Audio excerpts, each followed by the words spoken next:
Looking for Madden 21 Ultimate Team coins with fast delivery? IG Vault has the cheapest and most reliable coins on the market.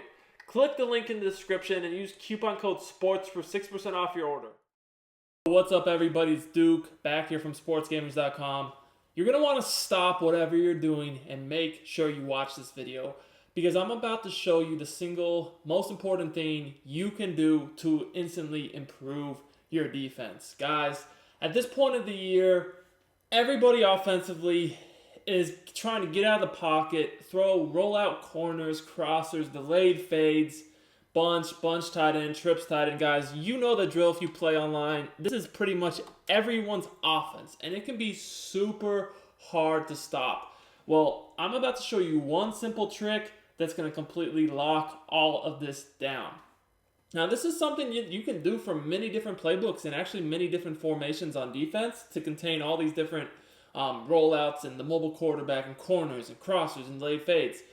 But I'm going to show it to you from the Giants playbook and my favorite formation to utilize it, which is the 3-5 wide. So the first thing I want to show you guys is what's going to happen with just the standard defense that, the majority of people are going to use. So let's look at this 3-5 wide here. I do like to make sure I have some reasonably fast DNs, but, we're just going to leave everything as is with the Raiders. No big deal. So the player we're going to look at is the Mike Blitz 3. We could look at Sam, Will Blitz, whatever. So generally speaking, you guys already know, it's going to, this is, very easy way to run it with contains, right? And, the majority of people are offensively going to come out here and run this delay fade, and they're just going to roll out, and they're going to easily, hit the cross or delay fade, whatever you don't cover, right? Because the contains simply don't work. Guys, if you've been playing Madden 21 this year, you know the contains are super inconsistent. Well, I'm about to show you guys how to fix this problem and completely lock all this up with one simple adjustment that, not too many people utilize.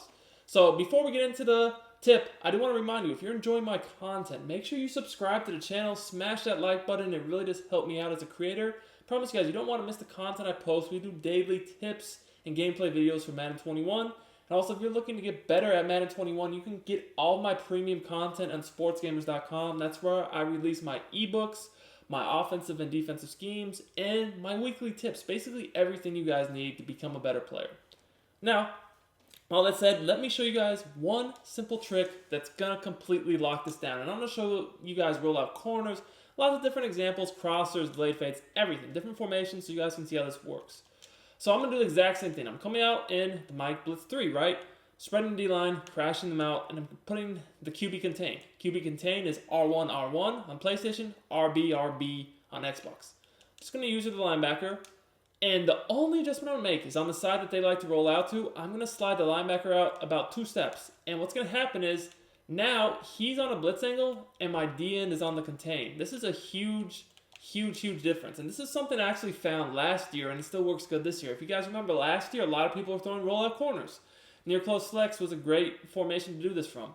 Well, if you swapped the assignment of who was on the contain and who was on the blitz, last year it worked perfectly, and it still works the same way this year. So let's take a look at this. So guys, another little adjustment I would recommend using when you feel like you're going up against something like this is to pass commit. Definitely do feel like it makes a difference.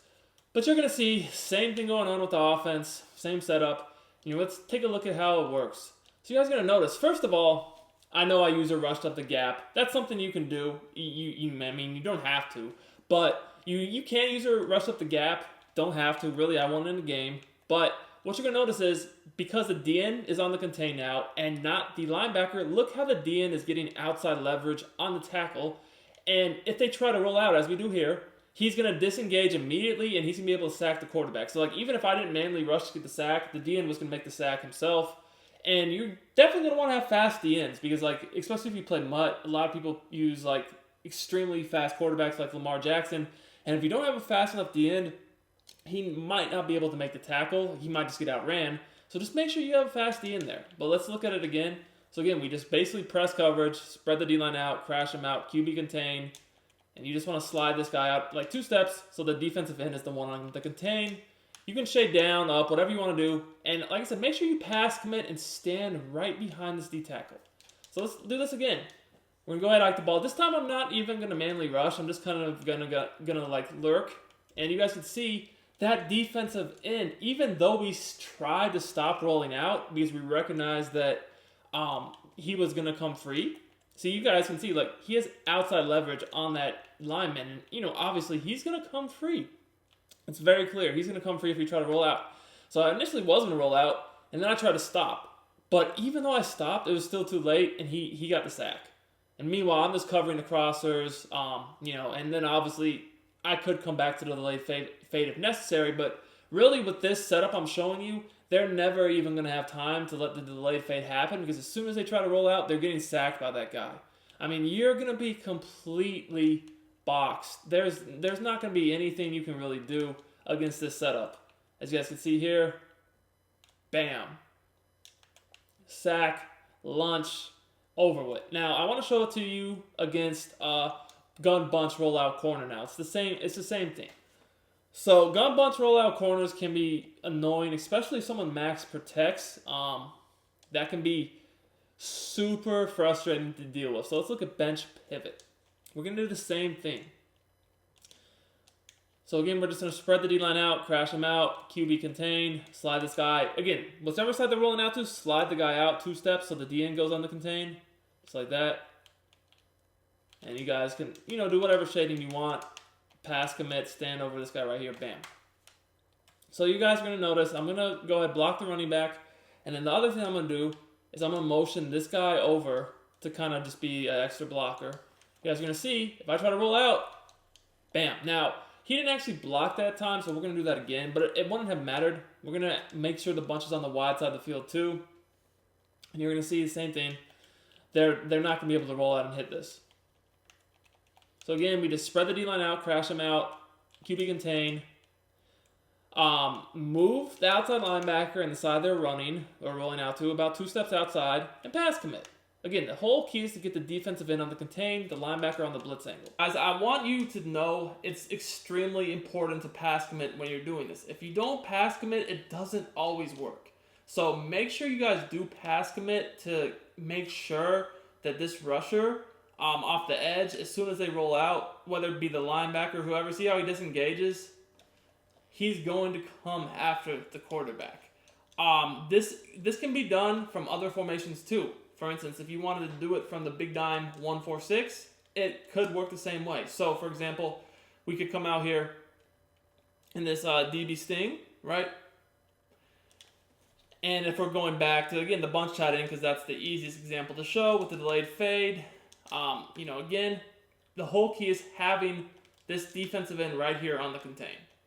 So just like that, you see he's on the contain, and you can do it both ways out of this play. See? Bam.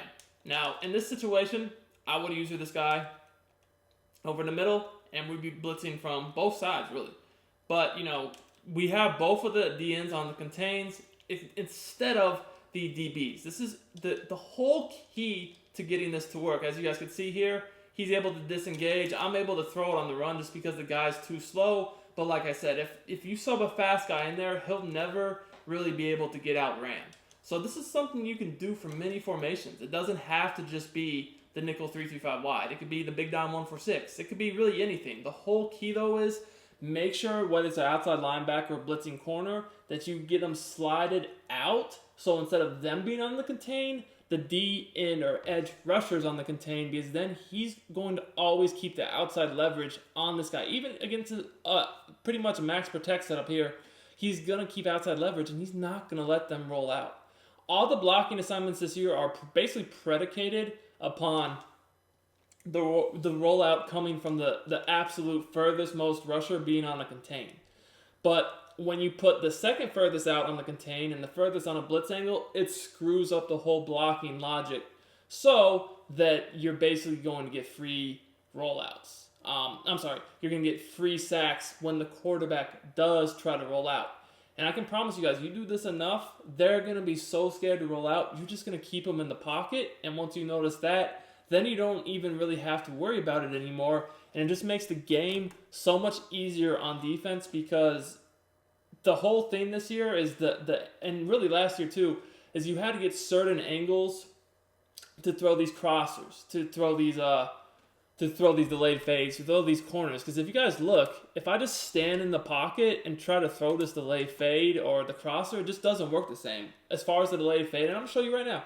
If you just stand in the pocket, it doesn't work the same because the DBs and the dudes that are chasing after the delayed fade, they just don't leave it like they do when you roll out. And then also on the crossing route, the angle to the throw if you're in the pocket is just not the same. It's harder to fit in with zone drops on especially, and you have to wait longer to throw it while being in the pocket. And if you're in the pocket for that long, and I'm going to go ahead and put some zone drops on. I'm going to put them on 30. If I'm in the pocket just chilling with zone drops on, most likely I'm going to get shedded before it even comes open. That's why everybody rolls out, is because it gives you a better throw angle, one, and two, you're not in the pocket just waiting to get sacked like you would be otherwise. So again here, do it one more time. You guys can see, if I just have to stay in the pocket because I don't think I can roll out, first of all, I can't even really get the throw angle because the way to get it over the DBs and the linebackers and the safeties is to roll out to give yourself a better angle. But number two, most likely if I'm sitting in the pocket and I'm not rolling out, somebody's going to shed by the time this route is getting open on the sideline. And you guys can see here, it's not even open, but I just had to force the throw. And, could have been a throw out, a sack, interception. So this is really a huge, huge, huge tip. But it's also so simple and so easy to apply to your game. It's a must have. So I hope you guys enjoyed the video. Show me some love with the likes. I'll see y'all next time.